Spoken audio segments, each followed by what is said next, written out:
you thought of lots of different adjectives that you can use to describe Farmer Bean's personality? Fantastic, well done. We'll keep those safe because you'll be able to use those later on in today's lesson. But for now, we're going to have a look at our little friend here. Now, we've seen one of these before, haven't we, Year 2? But can you remember what this is called and what we have used it for in the past? Pause the video now and have a think. Okay, Year 2, well, did you remember that this is a type of punctuation mark? Fantastic. And can you remember the other punctuation marks that we have looked at? Yes, that's right. We've looked at a question mark, an exclamation mark, and a full stop. But what is this punctuation mark called? Yes, it's called a comma, isn't it? And we've used commas before when we've created our expanded noun phrases because we need a comma to separate our two adjectives in our expanded noun phrase.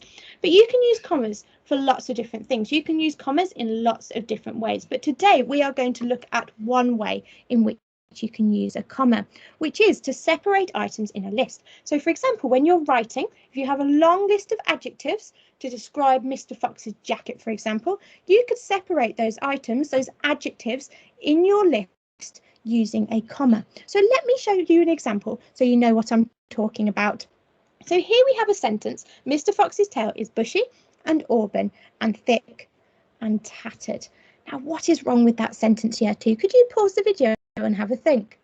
Okay, so what did you think was wrong with it? Well, yes, it says and a lot, doesn't it? We've got Mr. Fox's tail is bushy and auburn and thick and tattered. We've got 3 ands in this sentence and it just doesn't sound right, does it? So what could we do to help this? Well, the first thing that we could do is get rid of all of the ands. Now, we're going to need one of those ands later, but for now, let's just get rid of them all. So we've gone from Mr. Fox's tail is bushy and auburn and thick and tattered to Mr. Fox's tail is bushy, auburn, thick, tattered. So we've got rid of all of the ands, but does that sound right yet, Year 2? Mr. Fox's tail is bushy, auburn, thick, tattered. Well, no, it doesn't, does it? Because we're just listing adjectives and they're one after another, aren't they? There's nothing to separate them. So therefore, could we use our friend, the comma, to help us separate these different adjectives in our list? Well, yes, we could. But before we add our commas, we need to add back an and into our sentence. Now, the and always goes before the last thing in our list. So you can see here, we've got thick and tattered. And the and is there because tattered is the last adjective in our list describing Mr. Fox's tail. And then between all of the other adjectives, so between bushy and auburn and thick, we have commas to separate these adjectives.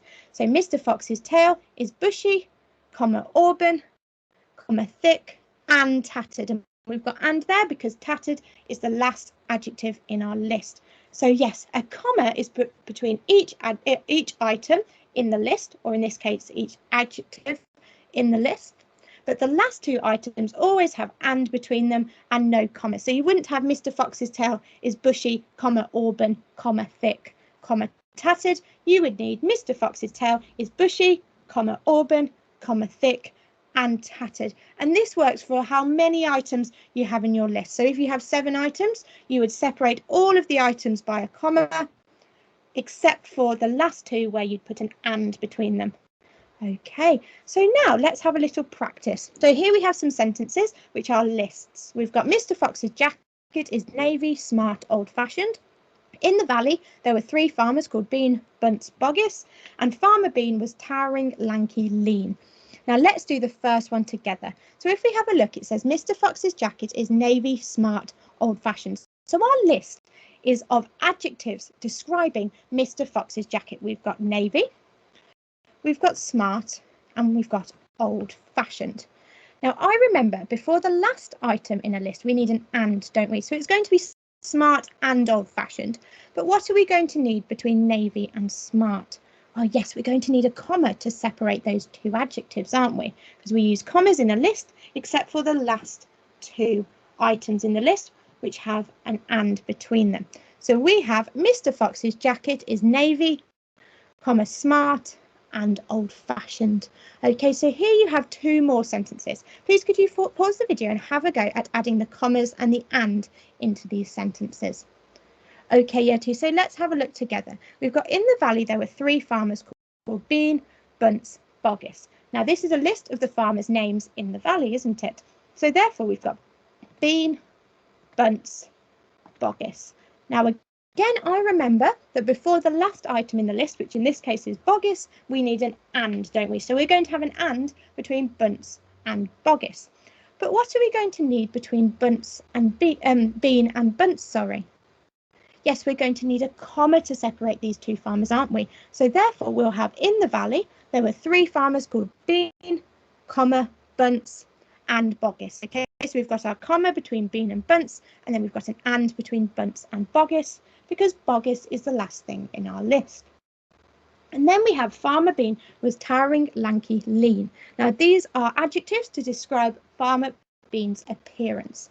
Now, what are we going to need to do? Well, first of all, let's underline all of the adjectives that are used to describe his appearance. Towering, lanky, lean. Now, again, like the other ones, I know that before the last item in our list, which is lean in this case, we need and, don't we? So we're going to have lanky and lean. But what are we going to need between towering and lanky? Well, yes, we're going to separate these two adjectives using a comma. So we will have Farmer Bean was towering, lanky and lean.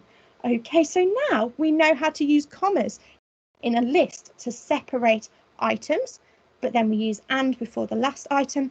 We are going to have a look at what is now called the power of 3. So here is the power of 3.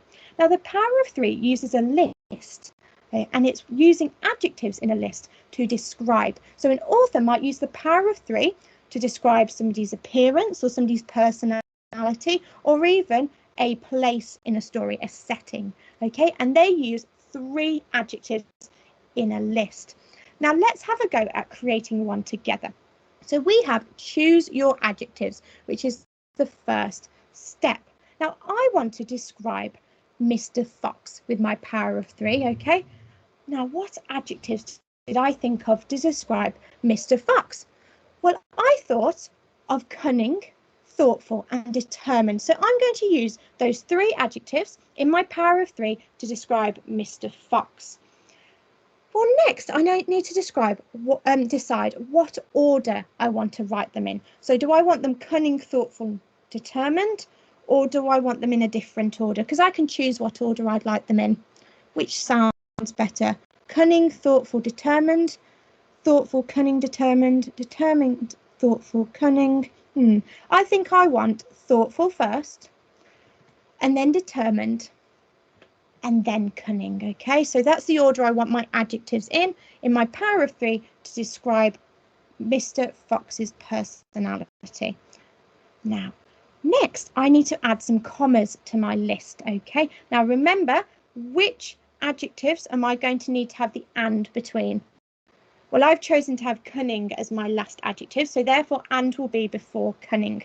But what will I need between thoughtful and determined? Well, I need a comma to separate these 2 items in my list, okay, in my power of 3, my list of adjectives to describe Mr. Fox's personality. So therefore, I will have Mr. Fox is thoughtful, determined and cunning. So there is my power of 3, which is something that lots of authors use when describing. It's very powerful, it has a lot of impact, and it makes you really think, really imagine what the character is like or what they look like, okay? So I've used 3 adjectives, I've decided what order they're in, and then I've added my commas in a list and my and before my last adjective. So now let's have a look at another one. What I'd like you to do is pause the video and try and create your own power of 3 to describe fantastic Mr. Fox. Okay, use the adjectives that we came up with earlier. Okay, year 2. Well, did you manage to create a power of 3? Fantastic, well done. And was it to describe Mr. Fox's personality? Fantastic. Well, I had another go. Would you like to see what I came up with? Maybe you have something similar. So I thought I wanted to use the adjectives courageous, because you know I like that adjective, and which is a synonym for brave. I've got caring and I've got smart. Now, what order do I want to put them in? Well, I want to have courageous first because I really like that word. And then I'm going to have smart. And then finally, I'm going to have caring. So I've got my 3 adjectives and I know what order I want to put them in. So now I need to add my commas and my one and to write the adjectives in a list. Now I know before the last adjective in my list in my power of 3, I am going to want to have and. So I'm going to want to have smart and caring, because caring is the adjective that I've chosen to have last.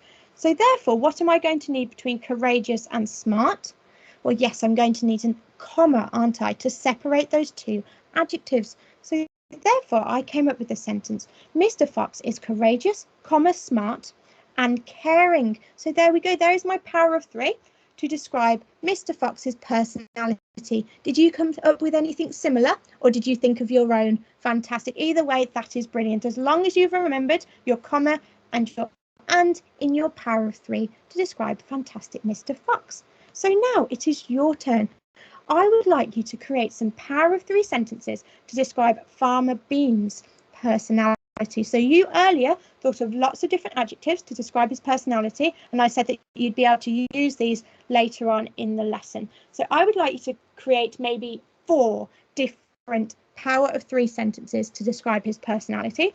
And then I also have a challenge for you. Can you also create some for his appearance?